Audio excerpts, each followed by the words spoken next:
It's Challenge George next with Tommy Robinson of the English Defence League. Only on Talksport. Only on the week with George Galloway. The Week with George Galloway on Talksport. Let's go straight to our guest, Tommy Robinson, leader of the EDL. Tommy, who are you? Shalom, George. As you just said, I am the leader of the English Defence League. I'm asking who you are first. Is that your real name, Tommy Robinson? No, it's not my real name. You know my real name, obviously. I don't actually. I'm just wondering why you're calling yourself Tommy Robinson if that's not your name. It's Stephen Lennon. I started off calling myself Tommy Robinson. The reason for that was because we were going up and opposing against militant Islam, a very extreme fraction of the Islamic ideology, which kill people in the name of Allah. And we're opposing them, bringing heat on them, and putting heat on their community. And automatically, they will want to take that revenge out on me. So originally, I started off hiding my identity, but now I'm proud to show everyone who I am and stand up against it and hold my head up. So you're not in the same danger you thought you were, or? I am. Yeah, of course I'm in danger, but... But why have you started to use your own name now then? That's what I'm trying to establish. Because it was exposed, not by myself. Okay. Obviously, I want to keep myself safe, I want to keep my family safe. Well, I honestly didn't know your real name, but I'm glad that you've revealed it, because it's always better to talk to people in their real names. And secondly, I said, who are you? What are you? You said you're the leader of the EDL. Who made you the leader? I made myself the leader. I formed the English Defence League, and we formed it in Luton after the protest against our soldiers, and it's just spread as a phenomenon across the country, gaining support. So you made yourself the leader, but you're a big supporter of democracy?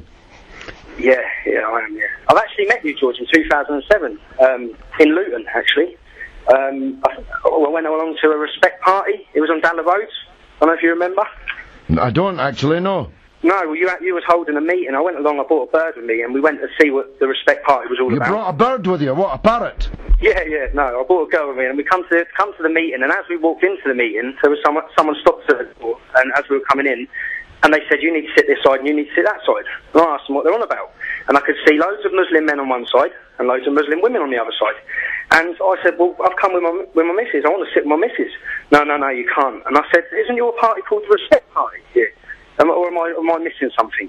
Because are you separating me from my missus when I want to sit down with my missus and listen to what your party's about?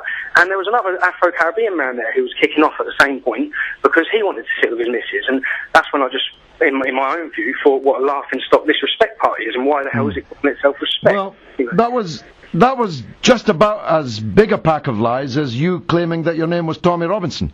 Because no such thing has ever happened at any Respect Party meeting. But we're not here to talk about respect, we're here to talk about you.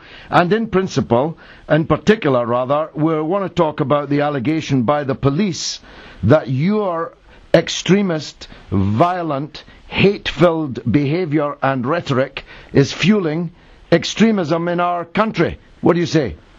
I think that, the police officer said that us going down to the sea, he didn't word it the way you've just worded it in any sort of way. I've got his quotes here. If you want me to read them out, I will. Yeah, go on, because I don't remember him saying a hate-filled rhetoric. I listened to it this morning. It says, violence and intimidation are unacceptable wherever it comes from. You can't tackle extremism by being extremist yourself. You don't prevent hatred by being hateful yourself. That's what the police minister said. Okay, well, as I said this morning when I spoke to someone about this, September 11 was our fault, 7/7 was our fault, the last 1400 years of Islam being at war with non-Islam, that's our fault, everything's our fault. It's the work now. What do you know about the last 1400 years of Islam? Now it is the work... Your knuckles are dragging the ground. What do you know about the last 1400 years of Islam? You know nothing about Islam. Now, okay, George, are you a supporter? Are you a supporter of Hamas? You want me to start quizzing you, Tommy, because it'll embarrass you? You want me to start asking you? I'm asking you a question. Are you a supporter of Hamas? Well, I'm asking the questions for... No, I'm not a supporter of Hamas. You don't but support Hamas. what does that have to do?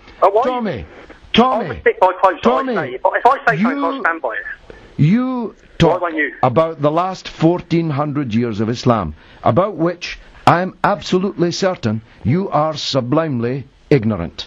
You know nothing about the last 1400 years of Islam because your knuckles are dragging the ground. You're an ignoramus who describes women as birds and then as their missus, who calls himself Tommy but his name's something else, and who's been accused by the police and the police minister of being hateful and extremist.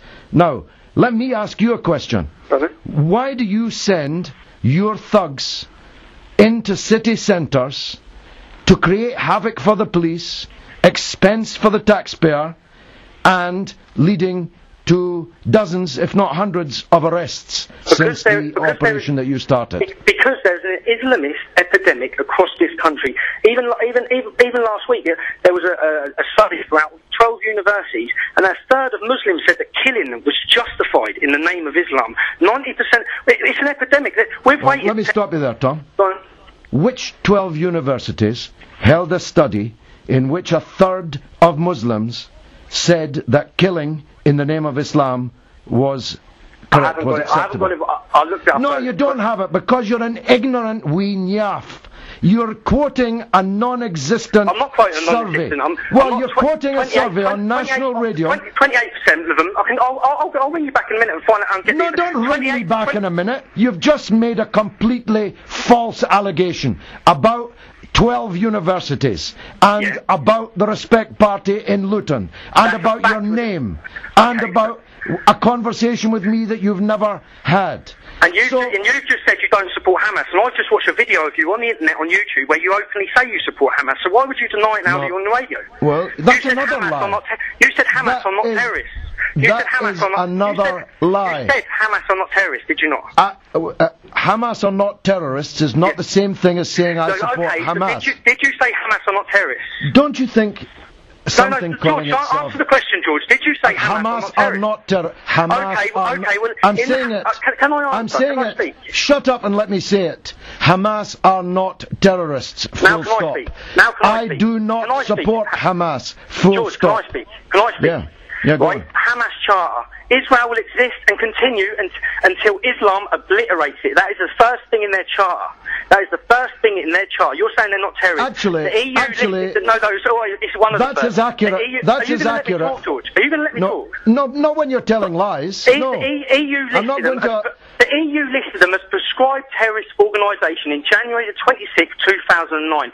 The Hadith, which features many times in their charter, your listeners will not believe this, but it has a thing which says the final day of judgment will come when all the Jews are dead.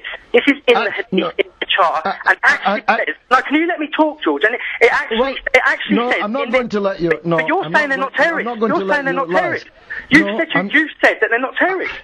Listen, Israel will exist. We're not on here to debate Hamas. Okay, if you want to debate Palestine with me, you better get one of your friends who actually knows something about it. I want to explain it. You're saying they're not terrorists, and what I'm saying is, Tommy, you've only got a minute or so left, so trust me, you don't want to waste it with a debate about the Hamas Charter. You want to talk about why we formed the English Defence League? We formed the English Defence League because Islamic extremism is spiralling out of control. That's what I want to ask you about. That's what I want to ask you about. That's what I want to ask you about. If you'll stop and let me ask you about it. You say you're against Islamic extremists, but the truth is you're against Islam. You're against Muslims because you march against mosques in which there's no extremism at all. Your people chant slogans against Muslims, whether they're extreme or extremely moderate. So why don't you come clean, like you've now had to do with your name? Why don't you come clean and say you think that Muslims shouldn't exist? I have no problem with Muslims. I have a problem with Islam when it's taken in its 7th century barbaric form in modern Britain. That's when I have a problem. And I have a problem with Muslims not doing enough against the extremists. Can you just let me talk and finish without butting in? Muslims fly planes into the Twin Towers. No Muslim outrage. Muslims block the exits of burning schools with children because they're not covered their hair. No Muslim outrage. Muslims cut off the heads of 3 teenage girls. No Muslim outrage. Muslims murder... That was in Iraq. That was in Iraq. Just let me... Muslims kill 80 tourists. We're talking about the English Defence League. Yes. We're talking about Britain. You're whipping up hatred. No, you're not going to let me finish. No, I'm not. Why not? Because you are deliberately conflating events in Iraq with events in Britain. Shut up. Muslims killed 50 in London. Shut up. Shut up and let me finish. Shut up and let me finish. No Muslim outrage. I was talking, George. You talk, and then Muslims attack our troops. Muslims burn our poppies. No Muslim outrage. Someone draws a cartoon of Muhammad. 700 people killed. 45 churches burned to the ground. Someone talks about burning... Someone talks about 700 people killed where? 700 people killed where? Most of them in Nigeria. Worldwide outrage. We're talking about the English... Will you shut up? Will you shut up and let me talk? We're talking about the English Defence League, the presence of Muslims in England, or if you like, in Britain. Don't keep talking about things that happened in Nigeria or in Iraq. We're talking about the presence of 1.8 million Muslims in Britain and your campaign against them.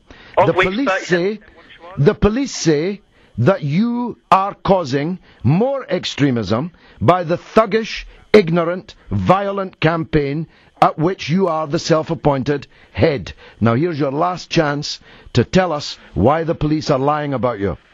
We are a symptom. Why don't they tackle the cause? Because everyone's too afraid to talk about the cause, the root of the problem. We're a symptom. We would not be here if there was not militant Islam in our towns and cities. Why don't someone talk about the problem?